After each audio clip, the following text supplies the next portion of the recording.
Alright, hi guys, welcome back. I'm glad you're here. Thanks for keeping up with everything. Welcome to my living room. This is the daily video for April 1st, so Wednesday, April 1st. Happy April Fool's Day. I have no joke for you. Life is just too much for that right now. So, in this video, I'm going to go over some quick announcements, especially some issues that came up yesterday.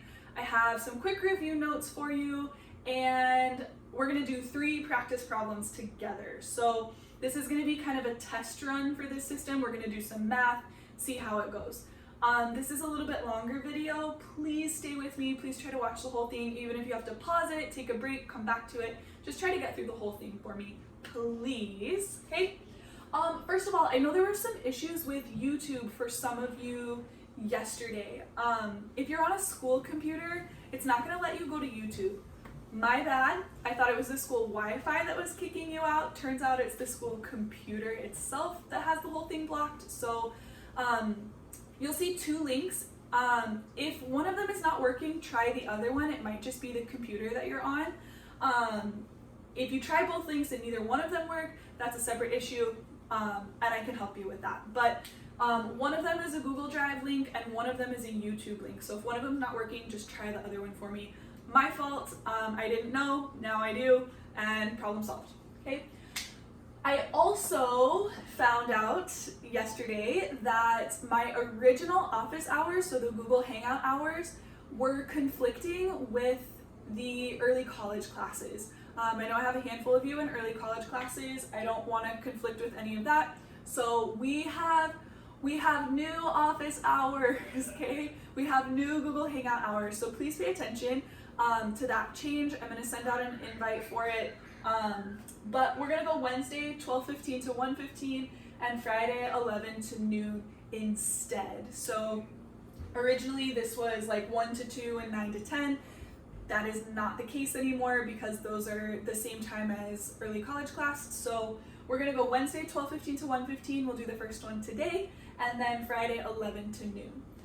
Last but not least, quiz answers, just super quickly. I know some of you were a little bit frustrated or confused because you typed in the same thing as me, you just wrote it differently. Google Classroom is super picky with how you type in your answers. So please just know that it's all completion based. If you did it, you got the credit for it. Even if your answers were slightly different than mine, like if you capitalized Google Classroom and I didn't, the system is just kind of picky. So don't freak out about it, okay? I can see what you wrote, and as long as you did all of them, you're getting credit for it. So this week is kind of a test run to figure those kinds of things out. We'll get through it. I'm going to follow a little PowerPoint. It is posted on Google Classroom. If you want to look over the notes and that kind of thing, you can definitely do that. But basically, we're going to review solving today. So I'm not going to teach you anything new, but we are going to go over a little bit of notes super quickly, and then we're going to do 3 practice problems together. So that's what you can expect for the rest of this video. I'm going to try to make it as brief as possible, but you will have an assignment of practice problems after this, so just make sure you're paying attention and getting back into math mode. I know it's been a little bit. So we're going to talk about solving. So what is solving?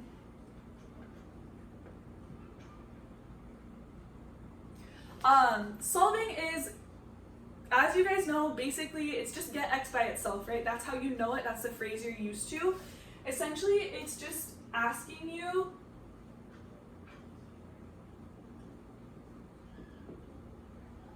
find the value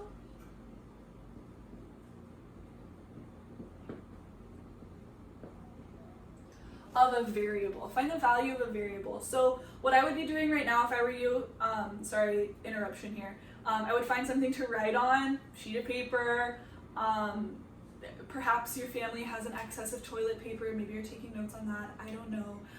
But definitely write some stuff down. We're going to do some math today, so follow along with that. What is solving? Finding the value of a variable. We know this as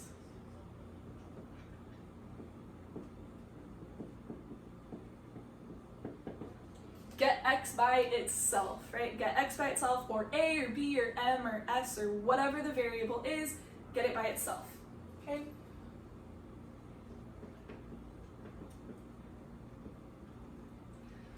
When do we do this? Well, when your problem tells you to. Your problem's gonna maybe use some different language. It's not always necessarily gonna say solve for x. It could say isolate. Isolate the variable, which is just a fancy way of saying get that variable by itself. It might say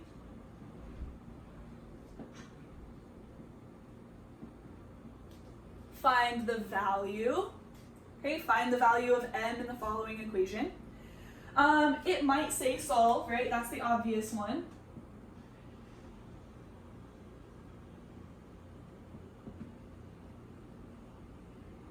Or it could also say find the roots. So these are some phrases to look for, right?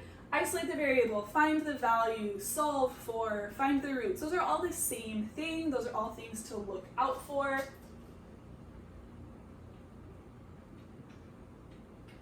And how do we do this? You guys already know we use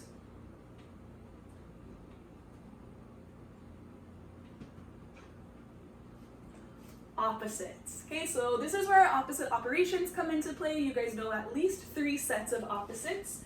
That would be add and subtract. That could also be multiply and divide. And the most recent one that we used was to square something or raise something to the power of 2 and take the square root. So these things all cancel out, right? If you add 2 and subtract 2, it cancels out. Multiply by 2, divide by 2, it cancels out. If you square something and take the square root, it cancels out. So when we talk about solving, right, we are trying to find the value, get that variable by itself. Looking for some different terminology here: isolate, solve for, find the value, even find the roots sometimes, it's all the same thing.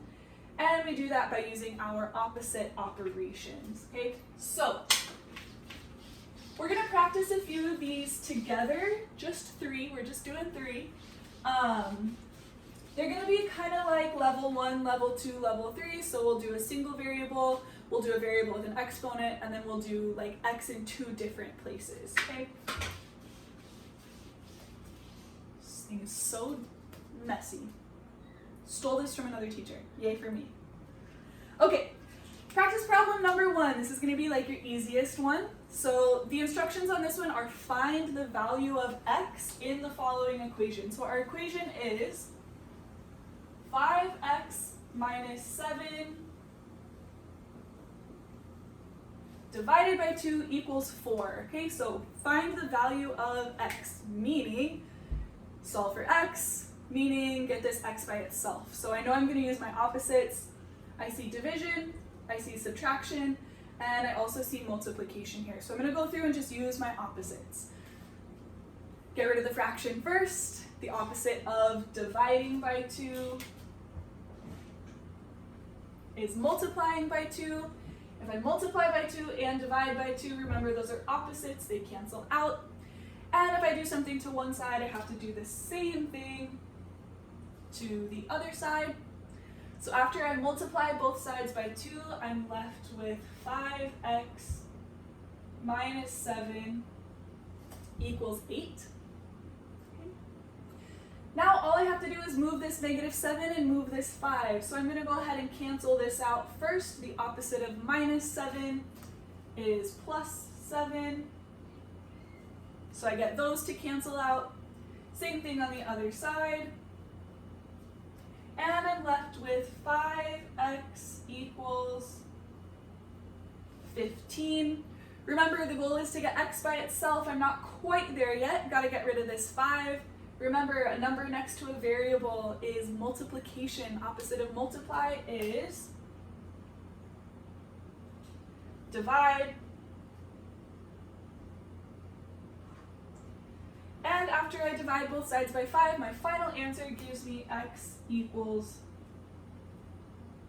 3. Remember that final answer should always be x equals something, whether it's one value, whether it's two values, whatever it is.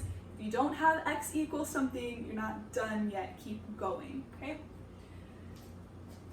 So we're gonna kick this up a notch here. Let's go to our level 2.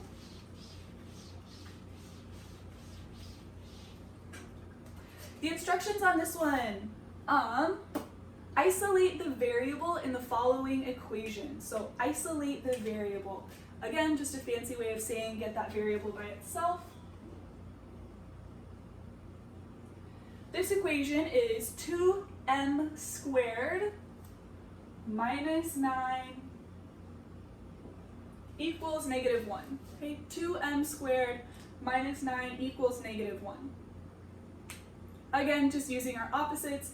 The only scary thing is maybe this little exponent here, but not that big of a deal. Okay. Again, I want to move that 9 first. It's hanging out here, it's all by itself. We can really easily get rid of this.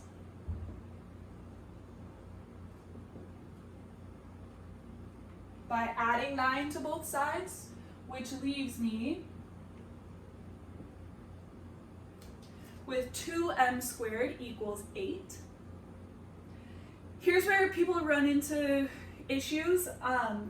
Before you can take the square root here, you need to have this by itself. We gotta move this 2 first. So I'm gonna divide this 2 away before I take the square root.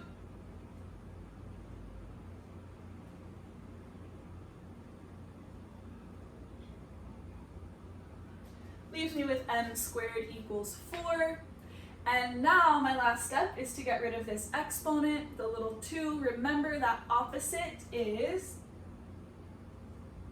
to take the square root. Those cancel out. Do the same thing to the other side. This gives me m equals the square root of 4. We know the square root of 4 is 2. However, there's another answer. Remember, there's a hidden answer in that. 2 times 2 is 4. But negative 2 times negative 2 is also 4. So we use that little plus or minus symbol in there to indicate that we actually have 2 different answers on this. A positive 2 would work, a negative 2 would also work here. So gotta include both of those answers, okay? All right, level 3. Still nothing new. This should all be reviewed. This should all feel kind of familiar. I know it's been a little while. Last problem, instructions are solve for x. Nice and straightforward. So this one we have x squared minus 24 equals 2x. X squared minus 24 equals 2x. The tricky part of this one, we have an x squared and we have an x. These are not like terms. We cannot combine these. I couldn't just subtract 2x to this side because this one has an exponent and this one doesn't. So we treat this one a little bit differently. So instead of moving everything away from my variable, I'm actually going to pull this 2x over to this side. I'm going to put everything on one side and set this equal to 0. Okay? So if I have a positive 2x here and I want to move it, I want to cancel it out, the opposite of positive 2x is negative 2x. So I'm going to go ahead and subtract that here. And if I subtract 2x from one side, I have to do the same thing to the other side. So I'm going to actually subtract 2x on this side as well. These are going to cancel out because they're opposites. Nothing changes on that. But if you look over here on this side, we actually have 3 different kinds of terms, right? I have an x squared, I have a constant, a negative 24, and I also have this negative 2x. None of these are like terms. I can't put any of those together. And if you notice, those of you that are quick thinkers, right? If you notice, what I actually have here is an ax squared, a bx, and a c. So if I put these in standard form order, remember highest exponent down to lowest, this gives me x squared minus 2x minus 24 equals, and then this is canceled out over here, equals 0. Again, remember, this is now just ax squared plus bx plus c. And all you have to do at this point, I told you it would keep coming back to haunt you. All you have to do now is multiply to c and add to b. So this is our factoring thing. So we're going to factor this, and it's going to pull our x's apart so that we can just solve for them individually. So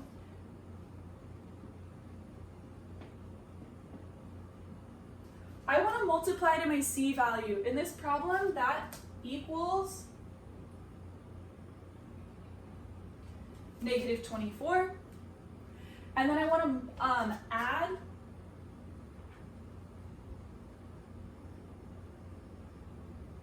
to b, which in this case is my negative 2.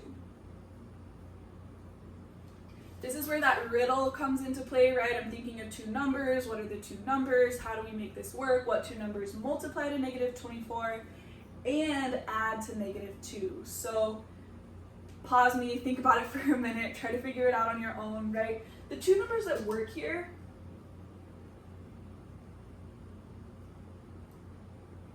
are negative 6 and positive 4. The reason this works, right? Negative 6 times 4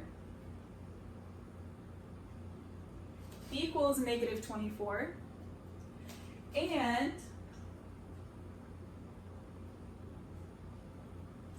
negative 6 plus 4 equals negative 2. So we multiply to negative 24 and we add to negative 2. So those are my two numbers. However, these are not your answers yet. This is what gives you your factored form. You gotta go through factored form first before you take your answers. So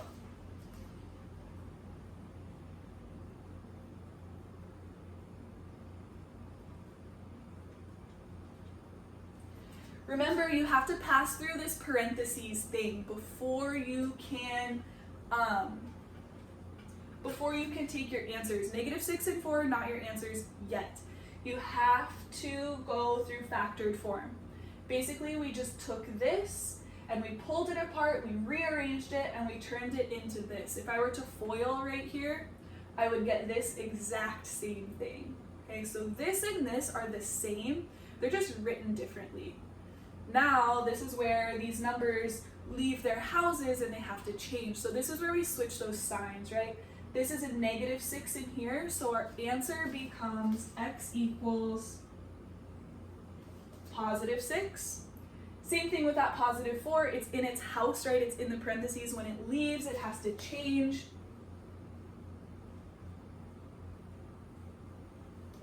It becomes x equals negative 4, right? I used to always tell you, like, okay, when I come to teach you, I have to change out of my pajamas before I come to work. That no longer feels like a necessity for me. I'm in my living room. I feel like I could be in my pajamas. I put a nice shirt on, a work shirt, because I felt like it was weird for me. So I still did change my clothes, even though I'm not allowed to leave the house. No COVID-19 happening here. They changed, they're allowed to leave, they gotta leave their houses, they change their signs, right? So just make sure you're paying attention to that. Ta-da, done, finished. You got your answers. X equals 6 and x equals negative 4. Way to go. Okay, so that's all I have for you math-wise right now. Couple of things to keep in mind. You now have a daily assignment. The daily assignment is practice problems. There is a Google Doc that has everything written out and explained, and then there's a Google form, like a little quiz thing where you type in your answers. So you'll need to do the practice problem somewhere, and then the form, the Google form, is for you to just type the answers. Please read the instructions, okay? There are instructions on the Google Doc and there are instructions on the Google form. Go to the document first, look at the example, read the instructions, do the practice problems, and then you open the form and you just type in the answers. So you're just basically submitting your answers to get credit for doing the practice problems. So that's all I'm looking for on that, okay? Read the instructions. As always, please email me if you have issues or concerns. Otherwise, I'll see you guys tomorrow back here in my living room. I'm very proud of you. I miss you, and I hope that we get to see each other soon. Way to go, guys. Keep it up.